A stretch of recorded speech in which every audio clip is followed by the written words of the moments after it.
So we have Lesley Mason Dupree with us. Sorry, I always forget Hi. about the married name part. Is it Dupree or Dupre? It's Dupre. Dupre. Okay. So Lesley Dupre, who's with us, she graduated class of 2001, correct? hmm Wow. Okay. So she was like my first Well, graduating class when I started at Kennedy in 2000. But she was here to speak with you guys. So I'm excited. Thank you guys again for being here and being patient with the links and stuff like that. You just still being persistent and reaching out to folks says a lot about you guys. So thank you guys for being here. And Lesley, it's all you. sure. Thank you. So I said I call him Coach Sabala, so it's super weird to say Ian. It even sounds funny to say Mr. Sabala. So I'll just stick with the Coach Sabala if I refer to you. But as Coach Sabala said, my name is Lesley Dupre. I graduated from Kennedy in 2001. I played basketball my 4 years of high school. I was an ASB. I was class president, which technically means I am supposed to be planning our 20-year reunion for this year, which is pretty wild to think about. As he said, thank you so much for being here. These are the types of activities that are going to really help you learn a lot about what you want to do, what you don't want to do, and just open your eyes up to careers or opportunities that you may not have otherwise known even existed.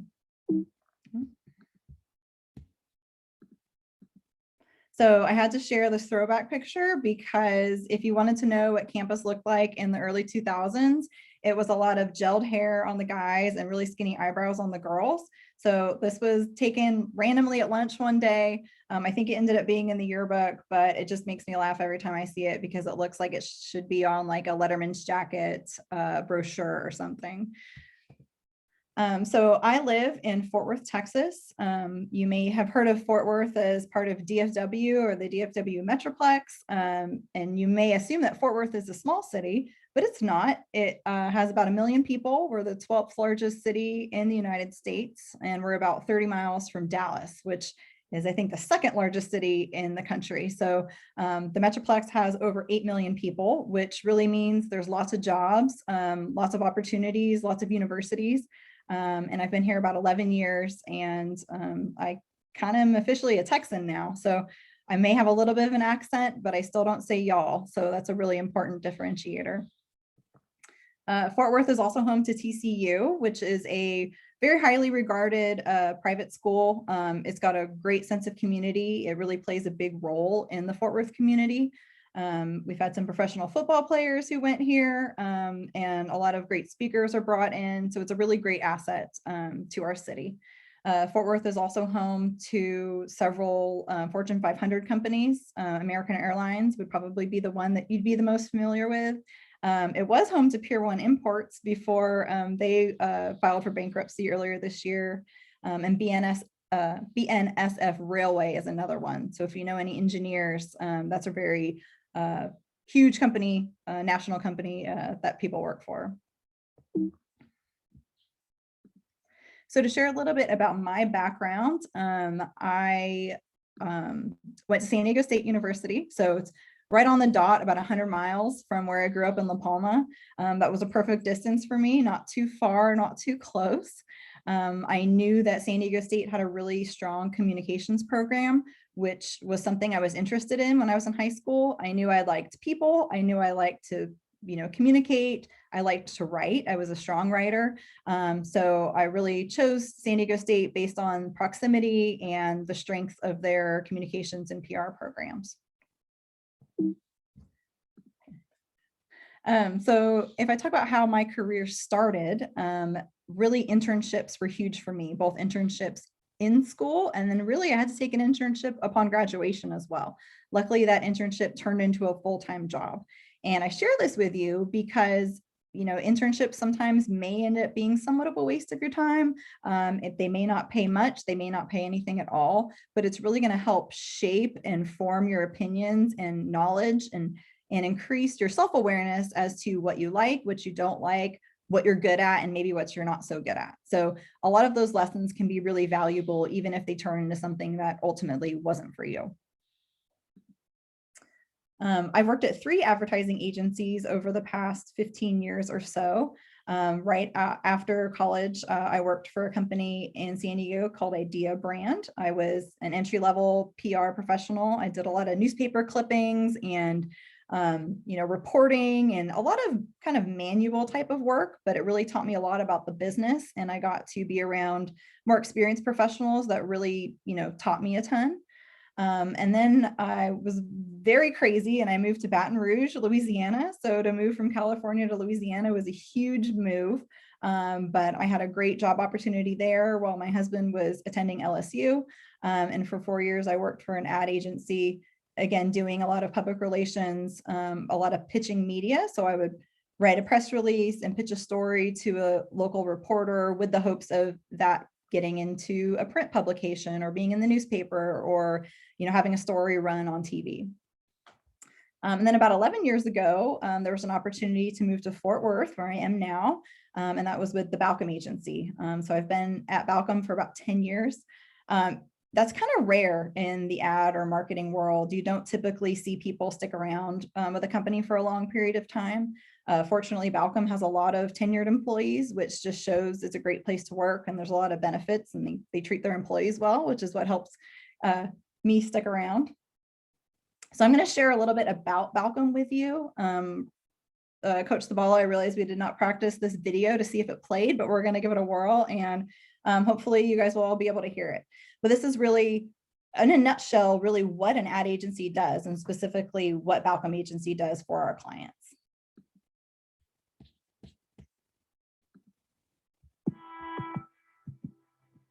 As marketers, we get asked all the time, what do you do exactly? Well, we don't save lives. We don't heal the sick. We don't invent miracle medicines. We don't fuel America's road trips or save its backyard barbecues or feed families on a budget. We don't educate tomorrow's leaders or grow next year's groceries. And we don't counsel rape victims or shelter the homeless. We don't do any of those things, but our clients do. So we make sure they're seen and heard and loved. We do it in a lot of different ways.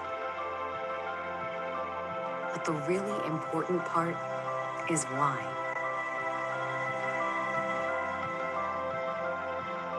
At Balcom, we do what we do because we believe in what you do.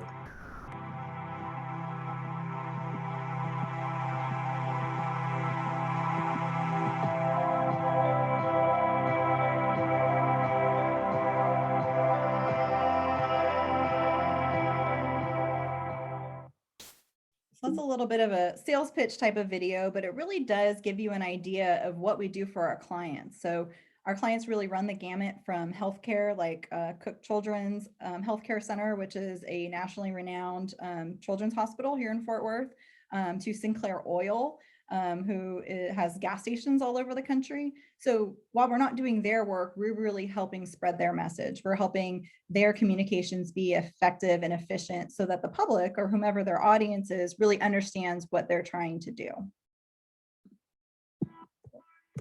There we go. So if I cover a little bit about what my role at the agency is, I am an account director, and really what an account director does is leads the overall strategy for the client. So I work with my clients and I know that they have a problem that they're looking to solve or a project that they're looking to execute.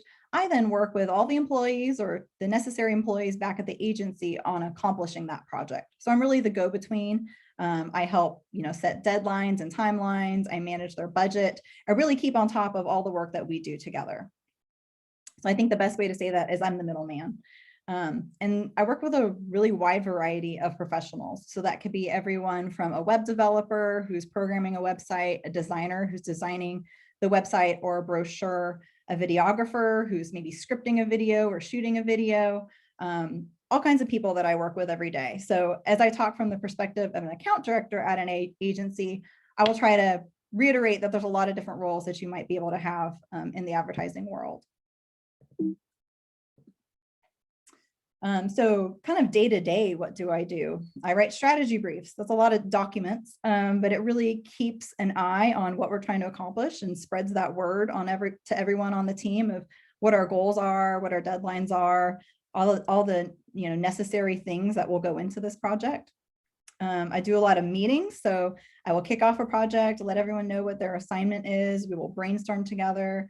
I manage a lot of social media, so that's everything from the creative side and the copywriting to then actually publishing the posts and monitoring any feedback or customer service. I don't know if you guys have ever asked a question on Instagram or on Facebook or any of the other social platforms and had someone reply. That's the kind of job I would do. So what else? I do a lot of reporting. Really, if clients are paying you, $185 an hour to the agency to do work for them, they want to know if their work is successful or what they've accomplished. So I really help put reports together and then present to the client on those findings. So here's what we've done well, here's the goals we've met, here are things that we could really improve upon. And the crux of that is really to tell a story. So they're paying you to do the work. So what story are they getting back? What are they learning about what they've invested? I also pitch new business, which is a little nerve-wracking. There may be a different industry that you're not familiar with or a new type of client who will say, hey, I'm interested in working with you. I want to see what you've got. So that's really a chance to show off the work we do, kind of like the video I just showed. Learn a little bit about Balcom, our processes, how we work. And usually a client will say, okay, if you're a good match for us, then we would like to work together. So there's definitely an opportunity to build a relationship there, which is one of the reasons I chose PR and marketing, because I am more of a collaborator and a relationship builder, and that's a part of the job I really like.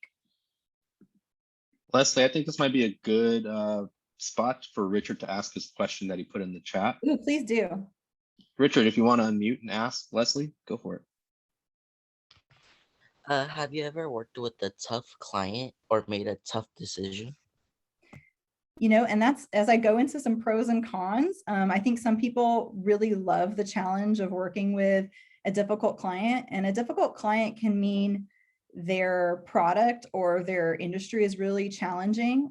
For example, one of the clients that we work with is a wound care company. So they are literally creating specialty bandages that people will use in the hospital. So that's a difficult, not very sexy product to sell. So that's one kind of challenge. Another kind of challenge is really difficult personalities. I'm sure you guys know from working with, different classmates or friends or teachers that you don't get along with everyone, and not everyone is always maybe as nice or honest or I guess helpful as you'd want them to be. So I've definitely had situations where clients were mean, clients yelled, and I always say I can take criticism and I can have a conversation about something, but I'm not gonna let you cuss at me or yell at me. And if it gets to that, which it's only happened maybe twice in my whole career, I'll just say, I'm going to hang up now and we can talk later. And that's another benefit of working at a place like Balcom Agency. The culture of ad agencies, if you've ever watched Mad Men or other shows that kind of talk about ad agencies, the culture can be kind of cutthroat and a little aggressive. But overall at Balcom, we're very fortunate to work with people who are kind and helpful and really want to partner with us to get great work done. So I hope that answered your question. The answer is definitely yes. But luckily it's almost always been a manageable type of situation. So if I go into some of the pros that I would say about working at a marketing agency and things that I like about it. So I get to work with really interesting, creative people. We have about 50 people at the firm. I think advertising agencies and advertising PR communications in general tend to draw fun, happy, creative people. You know, these are not typically those who want to sit at a desk and focus on one thing all day and work by themselves. There's nothing wrong with that. But those are not typically the type of people who are drawn to communications or advertising. For the last 13 or so months, I've been working from home. But luckily, thanks to technology, I've been able to communicate with my coworkers every day. We have Zoom meetings several times a day. We even try to do a monthly happy hour over Zoom just to have a chance to connect and conversate a little bit more. It definitely doesn't compare to the culture in the office, but it at least gives us something to go off of. Another benefit is that we actually are able to bring pets to work. Maybe not cats, but we can bring dogs. And it's not just the fact that there's dogs at the office, but it makes it really lively and fun. And again, you get to know people a little bit better when they bring their pet in. And here's some quotes that kind of came out over quarantine. So there's my jogger quote, because I've just stopped wearing jeans. I only wear joggers.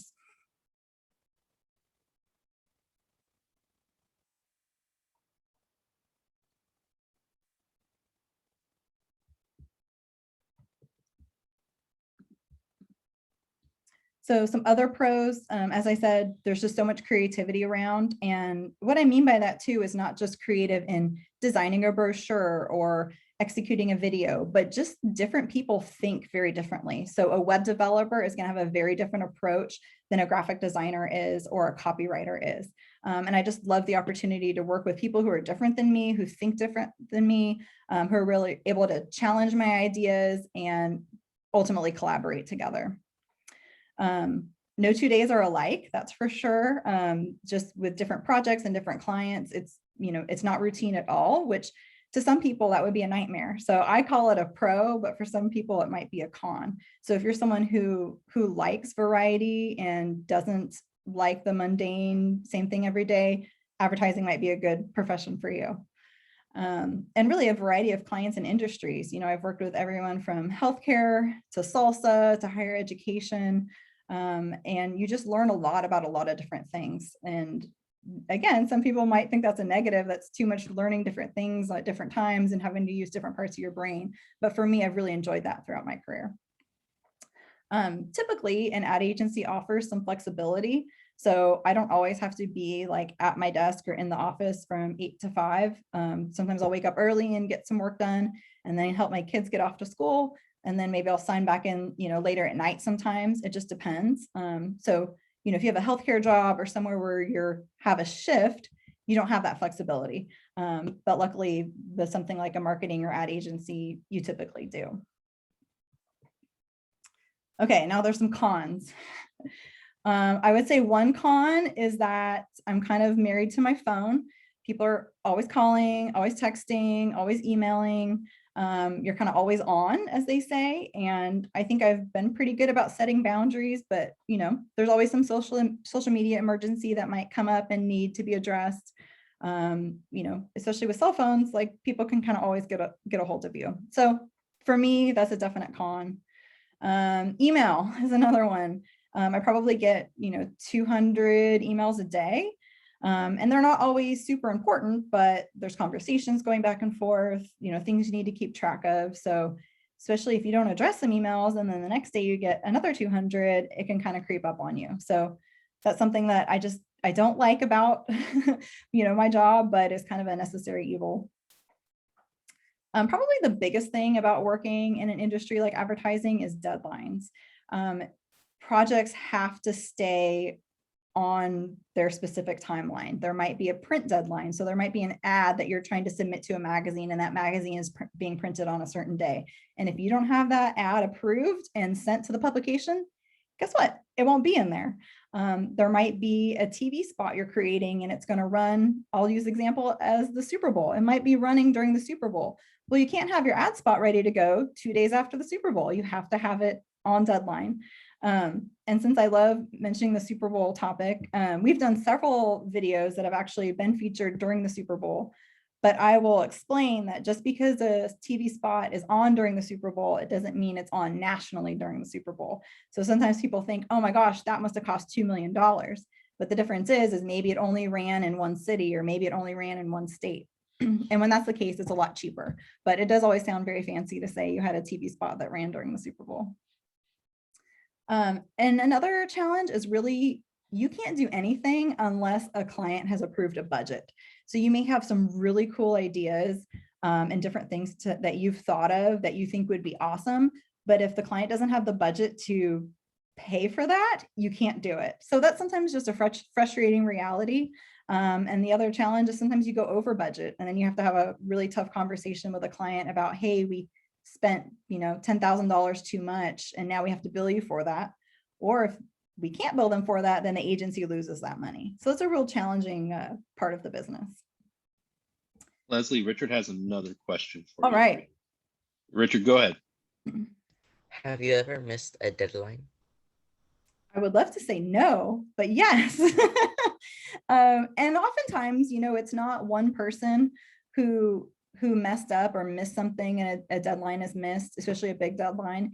Usually it's challenges like, the client didn't give approval by a certain time. And then because they didn't give approval, you couldn't move into the next step of a project. So it's usually not one specific instance, but several smaller things that push back a deadline. And I've learned that, like with everything, communication is key. So rather than waiting till the day before the deadline to tell the client, hey, this isn't going to be sent to you tomorrow, as soon as you know something is off or it's probably not going to happen, you give them a heads up. And I don't think that just applies to advertising and business. I think that kind of applies to life in general, that the longer lead time you can give someone to respond and react and adjust, the more successful you're going to be. Here's a snapshot of some of the clients I do work with currently. And after this, I'll show you some sample work from each of them. So Mrs. Renfro Salsa is a national salsa brand. They're about 80 years old, and they started here and are still here in Fort Worth. They're actually owned by the third generation of the Renfro family. So they do distribute in Southern California. So if you're at Ralph's or Stater Brothers or some of those grocery stores, you may have seen them on the shelf. TCU's Executive MBA program is another client I work with, and they really target grad students who are headed to be a CEO, really high up in a company, but they may need more business experience in the classroom. So those are the types of students who are drawn to the EMBA program. Dairy Max is my dairy client. They represent 3,000 dairy farmers across 9 states. And really our job with Dairy Max is literally to promote dairy. So we're not promoting a certain type of dairy. We're not promoting a brand. We want more people to consume dairy. That's literally our goal in everything that we do. So that might mean in schools, that might mean in homes, that might be getting more dairy into a local food bank. Dairy is very nutritious, especially considering its low cost. So there's a lot of nutritional value and economic value to dairy. And then lastly, HippoSac. I brought them up because they are based in LA, and they are actually the #1 selling trash bag on Amazon. So if you were to search for HippoSac on Amazon, you would see that it has extremely high ratings. And it is cool because they're based out of LA. Leslie, Allison has a question for you. Sure. Allison, go ahead. What's the coolest or most interesting? Oh, sorry. Go ahead. Sorry. Ask that again, please. What's the coolest or most interesting client you've had?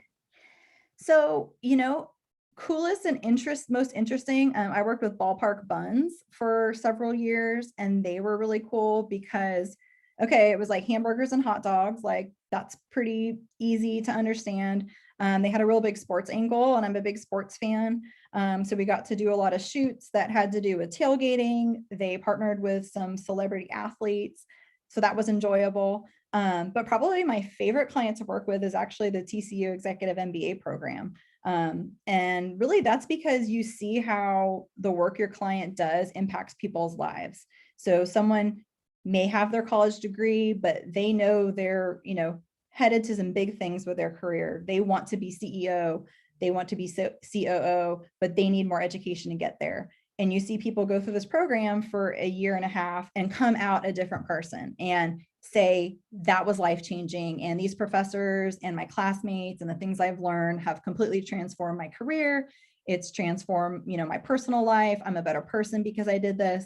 So there's just different types of rewarding experiences. Some are cool and fun, some are funny, some are emotional, like working with Cook Children's and, you know, meeting patients whose lives were changed because of healthcare, and then people whose lives were changed through education. So it really runs the gamut. And again, if I could drive anything home, it's just that an ad agency really offers such a wide variety of opportunities.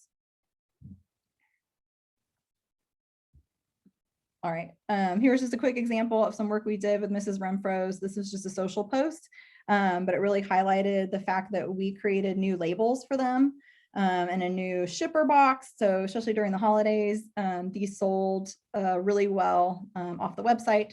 And that really is, you know, what we do. We redid the labels, we created the box, we programmed the website. We ran digital ads to really drive to this sale. We did promoted Facebook posts, we did promoted Instagram posts. So what's great about an ad agency, you might hear them say, oh, well, we're full service. And what full service means is we do everything. Some agencies might just do graphic design. Some might just do more communications and PR plans, but we do kind of everything. Okay, next I'm going to show you a video.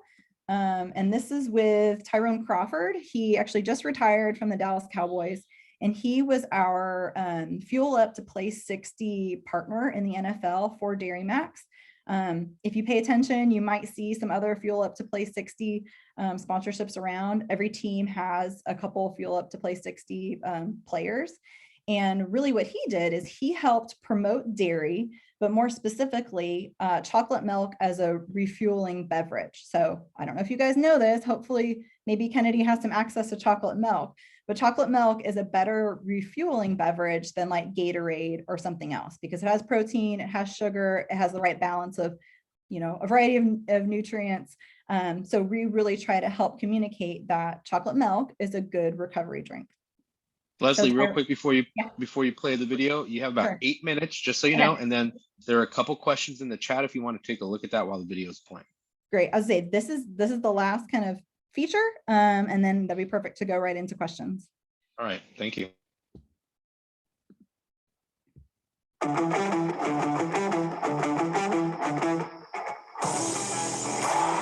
That's work.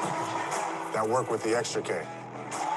Because it's not enough that you made the team, made MVP, won state, went pro. Success is not a stopping point. It's a stepping stone.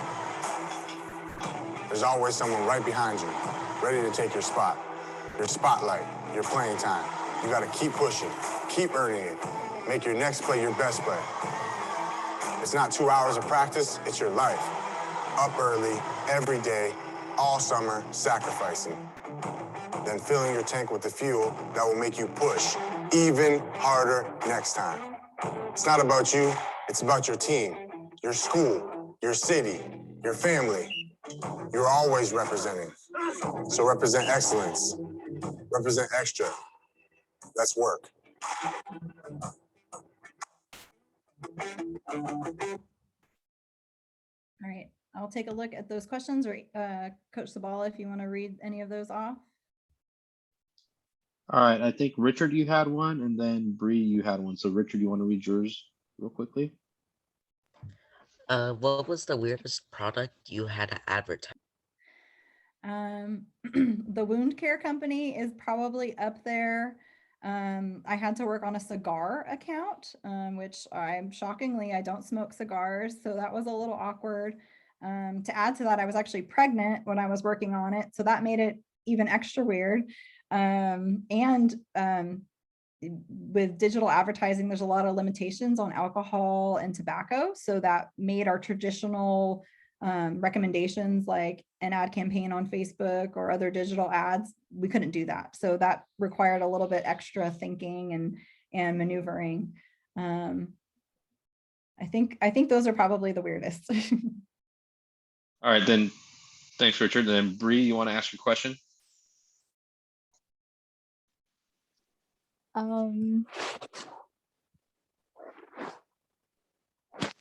Can you guys hear me? Yeah. Mhm. Yeah, okay. So if you had to guess, how many companies do you think you've worked with over the last few years? That's a good question. So I day to day probably have 5 clients I work with regularly. The agency probably has about 40.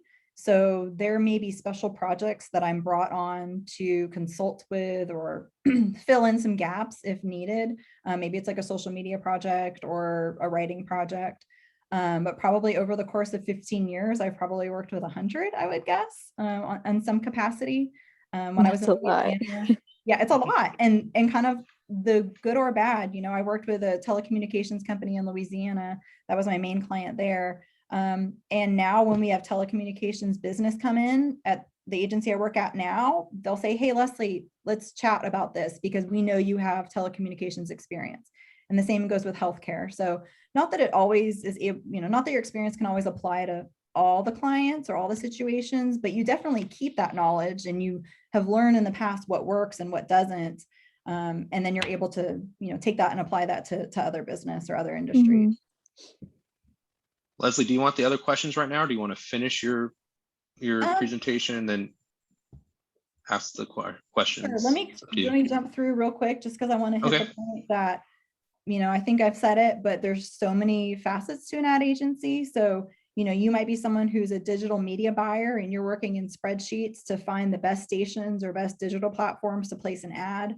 You might be more like me on the PR social media side. You might be a web developer who's coding most of the day. There's traditional branding and advertising, which is more the, strategic thinking that people are doing.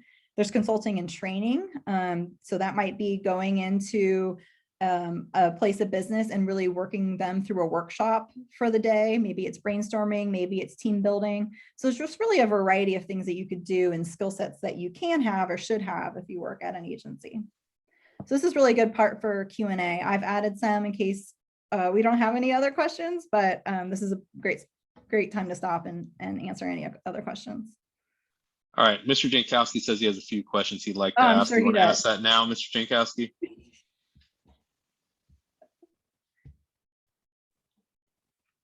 Yeah, sorry, I was seeing Mrs. Dupre's mouse on her screen. I know. So yeah, I have a couple questions. So one involves like counter advertising. So you mentioned chocolate milk as a recovery drink. Mhm. So when Ron Burgundy, when it was hot out and Ron Burgundy said milk was a bad choice, how did your company deal with that, or did you have to?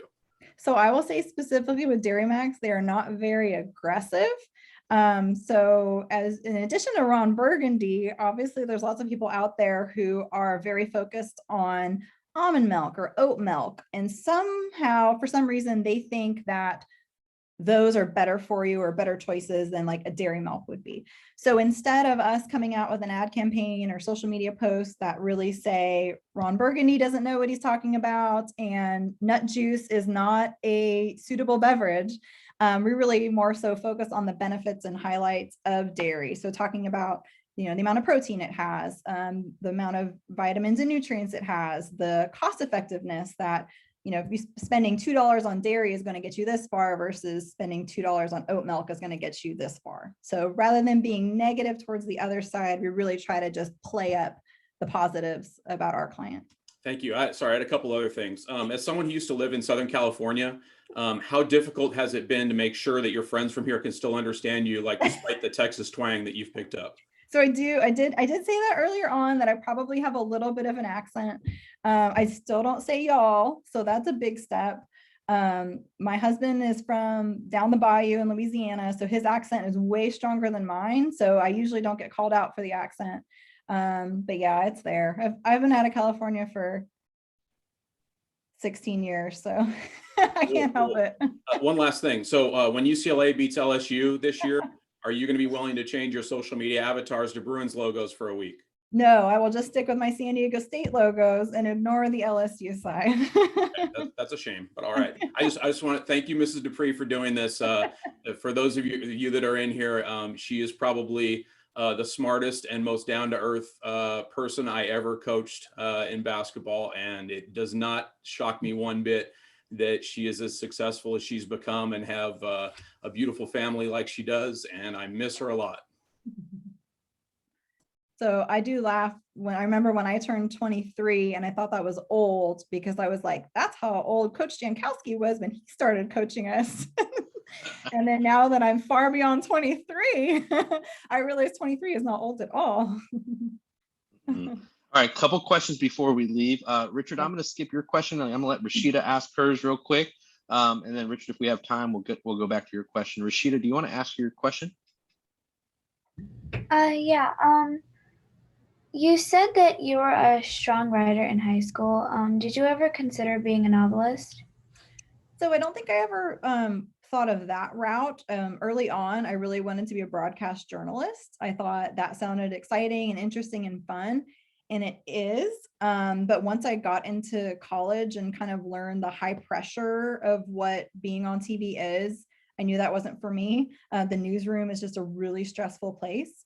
And as far as, more long form writing like a novel, I think I love reading, but I knew that that type of like creative dedication for something that, takes up months, if not years of your time, I probably didn't have the focus for that.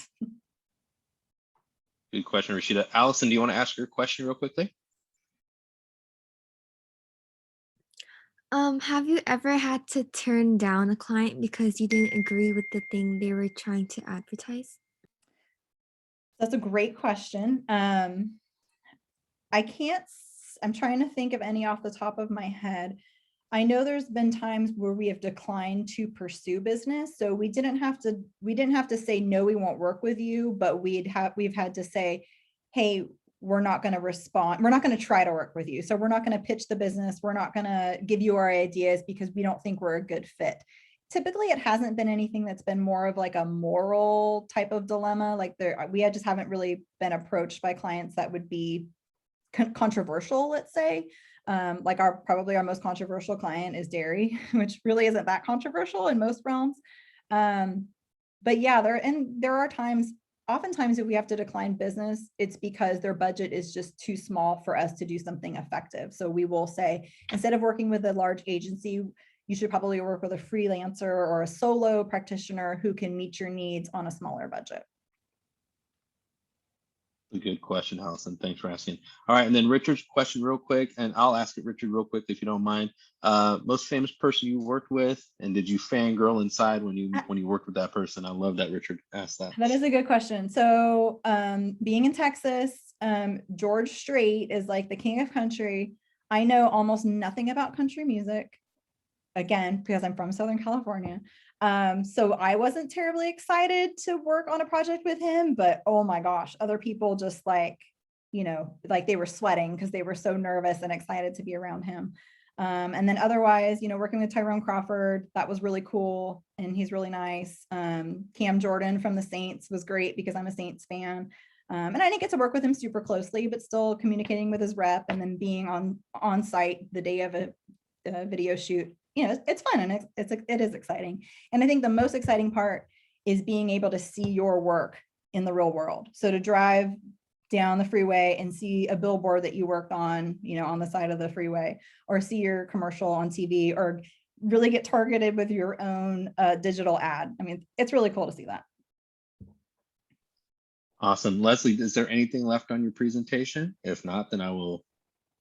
Really, that was it. I can share this too if anyone wants to look at any other additions. It was really just, some things that I've learned about asking questions. And like I said earlier, you guys are kind of, taking that first step, and now's the time, especially when you're young and you're trying to learn, ask those questions. And if there's anything that I've learned is that I'm always going to have questions to ask, and I'm always going to be learning.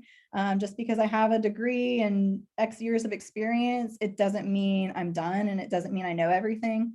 You just kind of have to stay humble and, meet different people who are going to give you different perspectives, and that's always going to help you in your career no matter what you do. Awesome. What a great way to close out Thursday Talks. And thank you so much again for doing this. I appreciate you so much for coming back to your old stomping grounds. even though it's virtually, and spreading your knowledge with these folks. And for you guys, thank you guys for making, if this was your first Thursday talk, thanks for being here. If this was your second or third Thursday talk, thanks for making these last three, or these only three so far this year, a success. We'll be doing these all year in the new academic year, okay, whether it's on campus or virtually. So keep your eyes and ears open for that. Thank you guys so much for dealing with the Zoom little kinks that we had going on. Yes, Leslie, thank you. Thank you again Thank you guys. I for appreciate being it. here. And thank you guys, all the students, for being here. I appreciate you guys so much. Have a great rest of your week and a good weekend. Bye, everyone. Get to class, 9 o'clock. Thank you, Mrs. Dupree. Good to see you again. Good to see you too. Hey, Leslie, this is